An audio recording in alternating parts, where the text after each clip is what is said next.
नमस्कार सगळ्यांना. आज आम्ही बनवतोय आज आम्ही बनवतोय ब्रेड चीज. Black tea. हां, चला त्यासाठी लागणारे साहित्य मी दाखवते.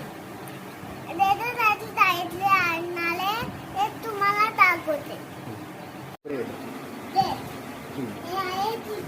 हे आहे मक्का. आता